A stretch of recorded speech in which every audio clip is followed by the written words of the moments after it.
Carnage Black, White, and Blood isn't Carnage's first solo series, having been given others before, such as Deadpool V.S Carnage in 2014 and Carnage U.S.A in 2012.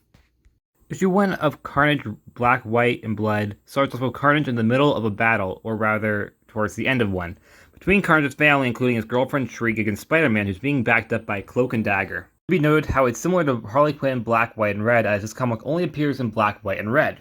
In this fight, we see Cloak attempt to take on Carnage, who mocks him on how Dagger, Cloak's partner in crime fighting and romantic partner, was able to nearly beat Carnage when Cloak can't. In this fight, Carnage or Kletus start to think about the stories of the symbiote as told Kletus. This includes the story of one Lucius Marius, who Carnage sees as an inspiration.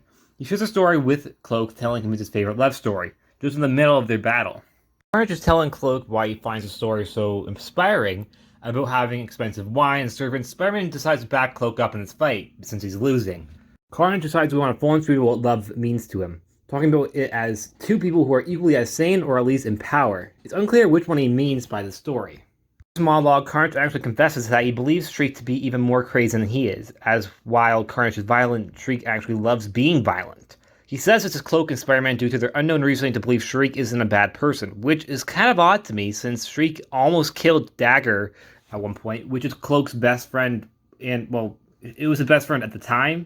They're actually dating now, which I mentioned earlier, but it's complicated, it's comics. Showing that Shriek is actually nearby fighting Dagger, who Carnage comes to help Shriek defeat. After having a small but very creepy moment, their son Doppelganger comes to warn them about more heroes arriving. Also, take note, Doppelganger isn't actually the real son. It was during a really creepy 90s plot where Carnage had a family that wasn't his actual family. Shriek being his wife, Doppelganger being his son, Carrion being his other son, and I believe there was another member who I don't remember at the moment. The comic ends with Carnage going on to talk about how he views the heroes as non-threats or believing in hope. The final panel shows that Spider-Man, Cloak, and Dagger have regrouped, and with now us seeing more of the heroes and villains who are involved in this fight. The team is consisting of Carnage himself, Shriek, his wife, Demo Goblin? Sorry, I don't know how to pronounce that. Demo Goblin, his son, Carrion, his other son, and Doppelganger, his other son. Although Doppelganger is actually missing from the final panel, he was shown earlier, so you can just assume that he is most likely in this fight, since we saw him in the background earlier. Those who they are fighting is a team that consists of Spider-Man, Cloak and Dagger, and two other superheroes we actually didn't see in the battle yet, which is Iron Fist and Captain America. So yeah, I can't wait to see what happens next. I really enjoyed seeing a different emotion being explored with Carnage that wasn't fear, and deciding that emotion will be love I think is a very bold choice, and in my opinion it works. Going in order of most importance, Carnage is of course the most developed here. Even though this comic is only a couple pages, it actually makes you see Carnage in a whole different light, making it more sympathetic. And you get to see more of the perspective of how he sees different people. How he sees Shriek is that he sees him even as an equal and crazier than he is.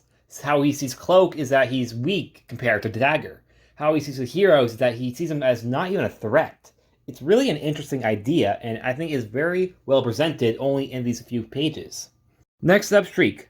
I actually really enjoyed Shriek, and she's been actually one of my favorite female villains, or Marvel villains, because there's a lot of DC female villains. I think they showed that she actually loves Carnage, which is a really interesting take on a relationship, especially for villains.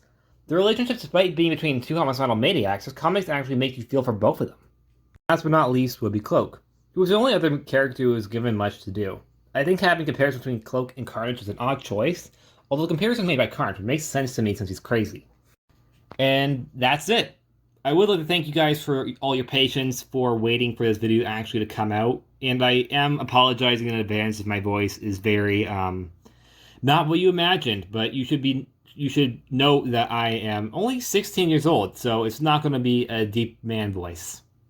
Thank you for watching, and I'll see you guys next time.